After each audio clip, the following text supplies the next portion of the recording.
Welcome to my channel. So I am so excited to be making today's video because it's really the first video in a series of videos that I had planned to make. I had wanted to kind of go all the way back to the beginning so that when I do share these stories that you guys have a clear understanding of where everything started from. So to kick off today's very first video, I'm going to be starting my Haunted Mansion series. And in this series, I'm going to be telling you guys about the time that my family and I had purchased a legit haunted mansion built in the 1860s. And I just want to dive into all of the crazy stories that happened while we lived in this house. But in order to do that, I have to first start at the very beginning.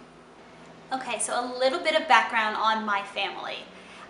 My family is huge. I come from a very large family. My dad has 6 siblings on his side, and my mom also has 3 siblings on hers.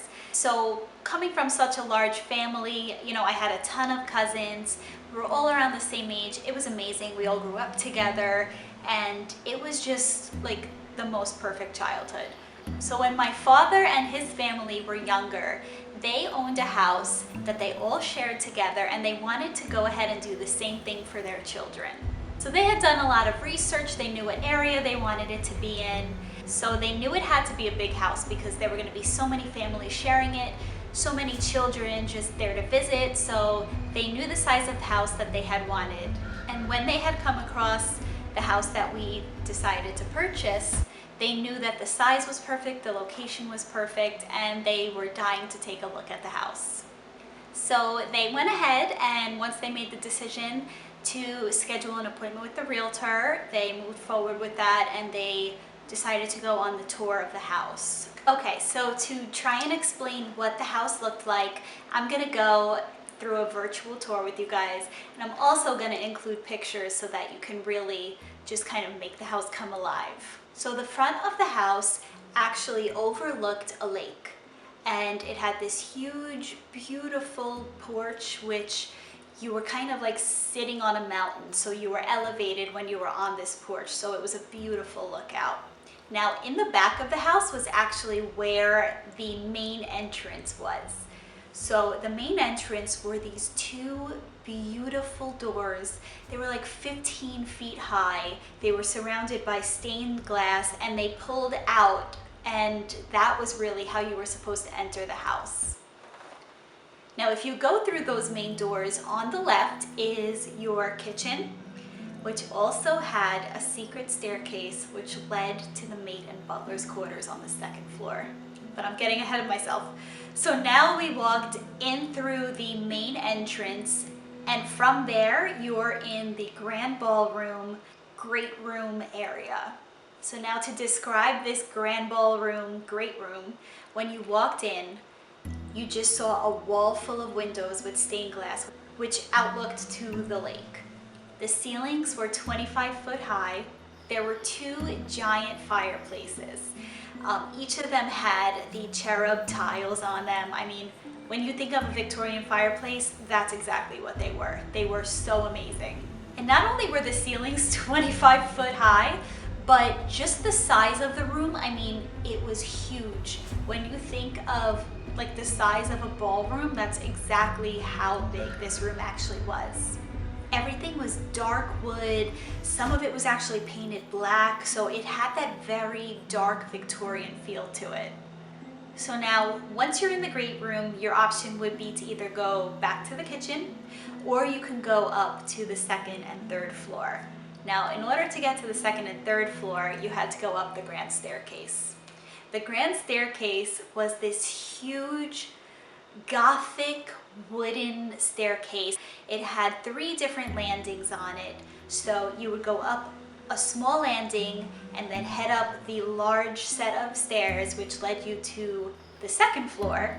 And then you could go up another set of stairs to go up to the 3rd floor. Now the 2nd floor is actually where the maid and butler's quarters were. And they had a secret staircase that led from those 2 rooms down to the kitchen. So, I mean, literally imagine being a little kid and having like a secret staircase. I was all about it. It was just like the coolest thing that I could ever imagine. And in the butler and the maid's quarters was a dumbwaiter. And this dumbwaiter led from the kitchen all the way up to the 4th floor. Okay, so we're gonna back up a little bit. We're gonna go from the 2nd floor up to the 3rd floor now.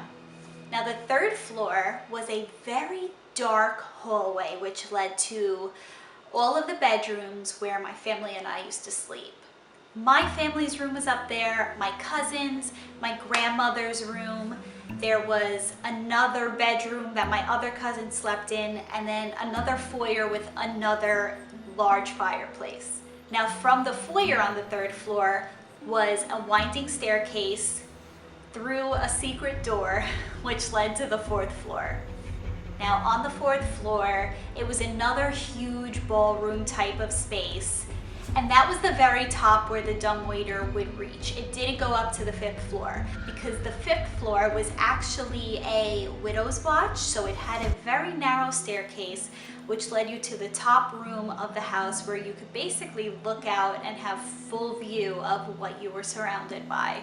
So as you can imagine, being a kid with a ton of cousins running around, this house was like the ultimate.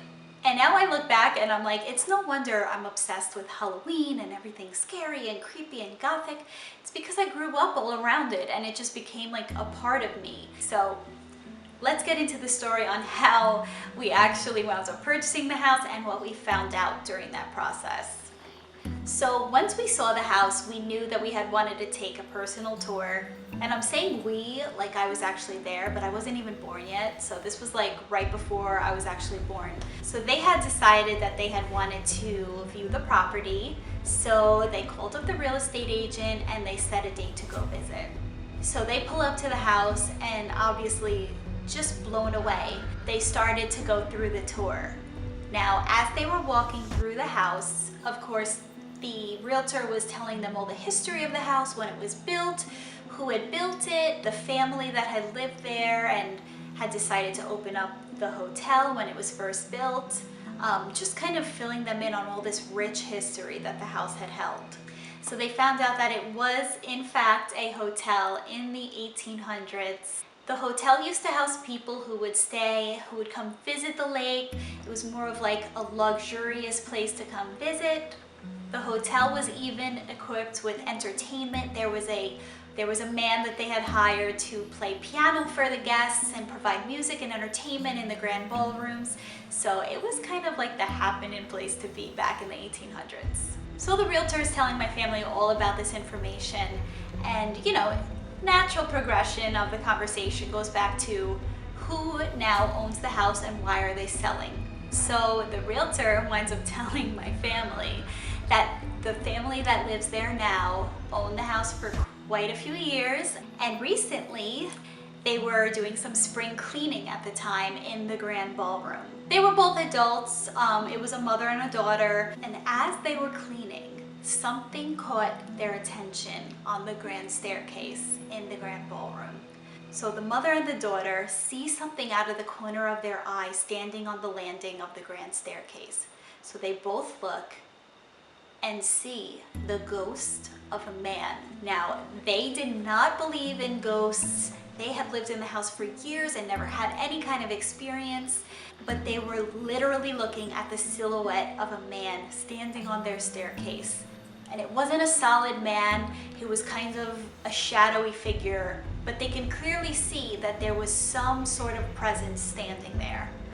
So the two of them literally screamed, ran out of the house, and vowed to themselves that they would never go back into the house again. And guess what? They never did. And they decided to sell the house that very day. So in walks my family, and they hear this story, and my dad and his brothers are total skeptics. They had no idea about what if this house is haunted, maybe we shouldn't buy it. Like, that wasn't even a thing to them. So of course they were like, sign us up, let's buy this house. And honestly, it was the greatest decision that they ever made, because living in this house has just become such a part of my identity and who I am. So yeah, my family had full disclosure. They knew about the history of the house. The real estate agent actually told my family another story, and it was about when the house used to be a hotel in the 1800s. There used to be an entertainer who would entertain up on the 4th floor. Now, this man was a piano player. He had worked in the hotel for years, and he was just a main attraction for the hotel guests to go see. So legend has it that one Saturday night, there was a full crowd in the hotel, and out of nowhere, in the middle of entertaining and playing the piano for these people, the guests of the hotel, he suddenly passed out, died on the piano while he was playing it. So that was yet another story that was passed down from the history of the house that my family was told. So yes, as you can imagine, this house was quite colorful. It was honestly the most amazing place. We did wind up selling it. When I tell you I dream about this house on a weekly basis still, it's the absolute truth. So I hope you guys enjoyed my virtual tour of my summer house that had a lot of rich history to it, and that's just the beginning. Now, living in that house, we have had so many different experiences, and those are the stories that are going to be a part of this series. I plan to share all of them and dig deep into all of them with you guys. And I can't wait to hear what you guys have to say about my real life stories of living in a haunted mansion. So if you guys are interested in hearing more of my stories, please be sure to subscribe, like, and comment, and let me know what you guys think. And let me know if you've had any strange encounters in older houses like I have had. Thank you guys for watching, and I can't wait to share more spooky little stories with you guys. And until next time.